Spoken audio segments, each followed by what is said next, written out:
Dobrý deň, priatelia.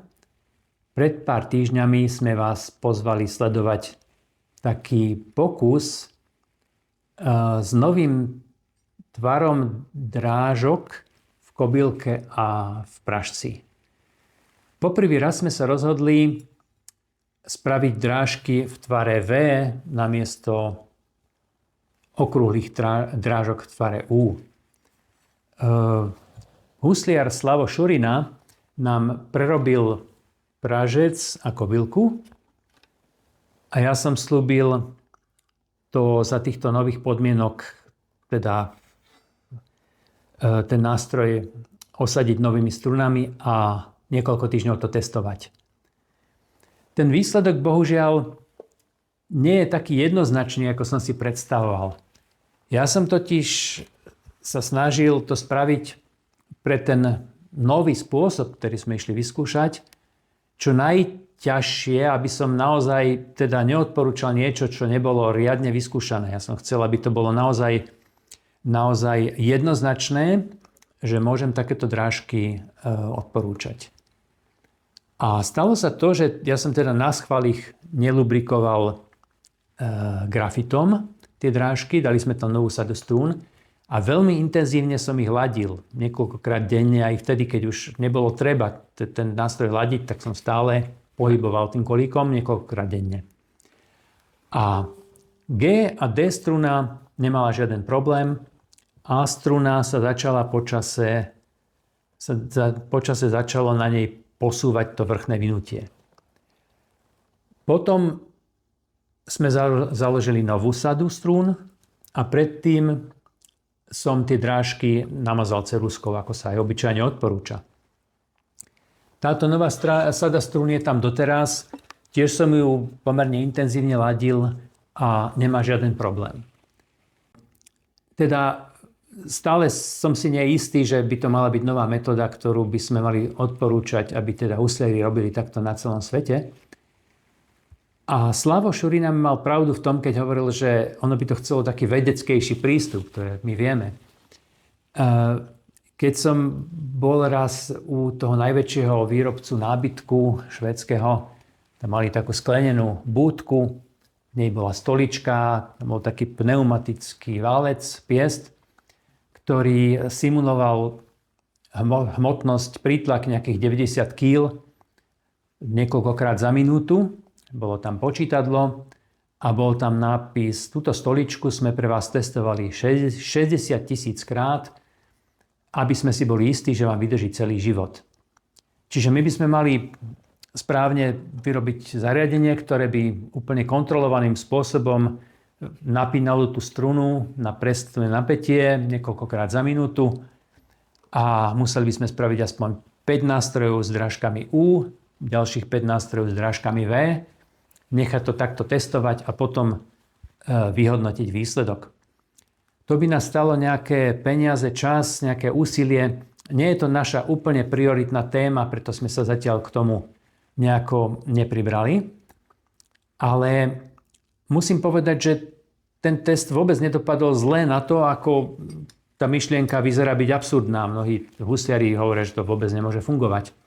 A ono to funguje, len keď sme tomu ako pripravili tie najťažšie podmienky, tak to bolo trocha také diskutabilné.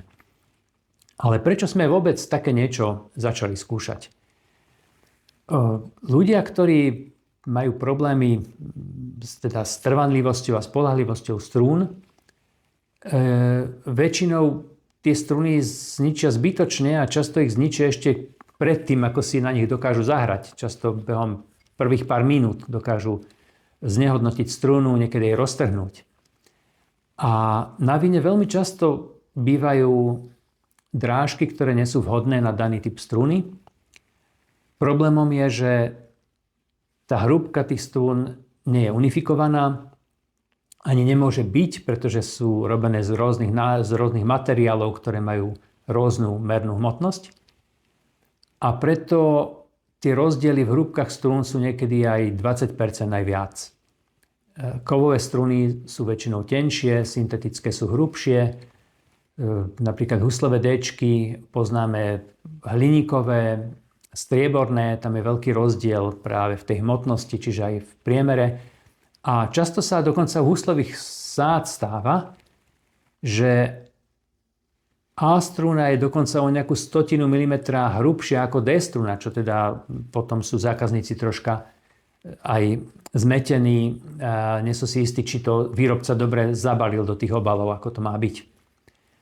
A preto tie drážky, najmä keď sú príliš hlboké, robia problém. A ja som si tu pripravil takú šablónu a obyčajnú plastovú rúru, aby som vám ukázal, ako to teda v praxi funguje. Tieto drážky sme spravili do polovice priemeru tej trubky, aby som vám ukázal, toto je taký najčastejší model, ako to býva na nástrojoch. Bývajú aj oveľa hĺbšie drážky, samozrejme niekedy väčšinou na tých lacných nástrojoch, ale tuto sme zvolili polovicu.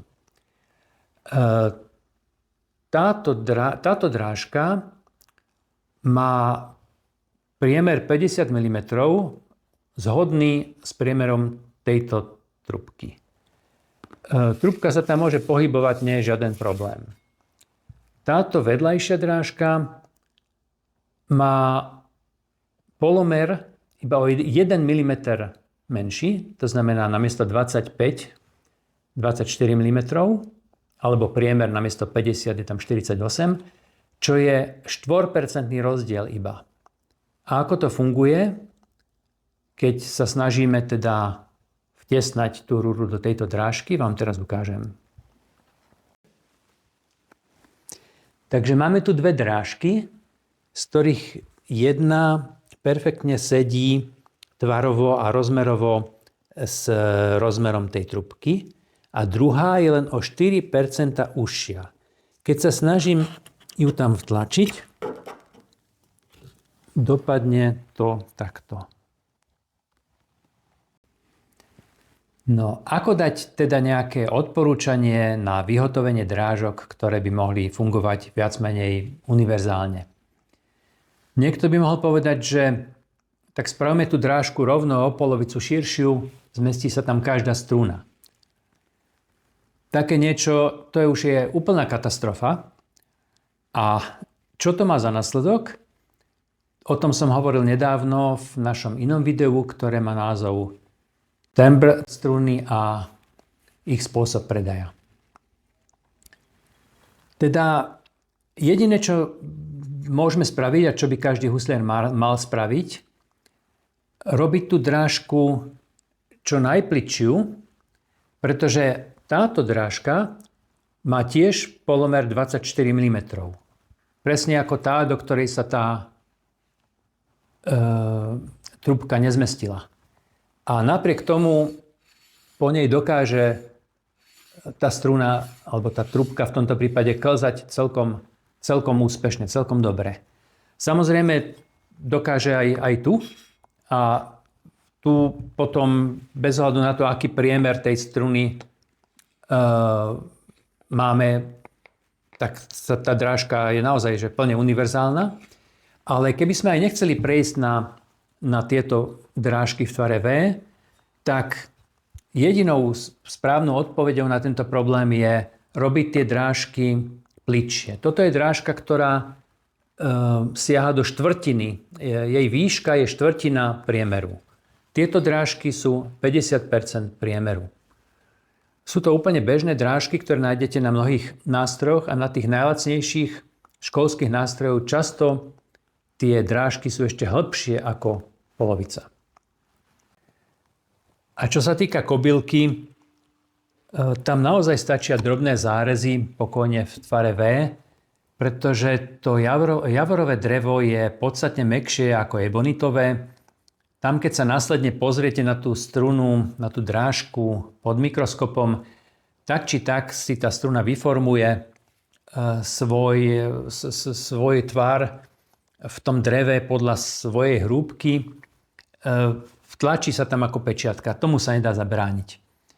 Čiže pokojne nám napíšte aj vaše postrehy, aké máte, čo odporúčate, ale v každom prípade, ak sa vám niekde posúva vynutie na strune, alebo ak sa vám roztrhne struna medzi pražcom a kolíkom, tak treba zamerať pozornosť na kvalitu drážok.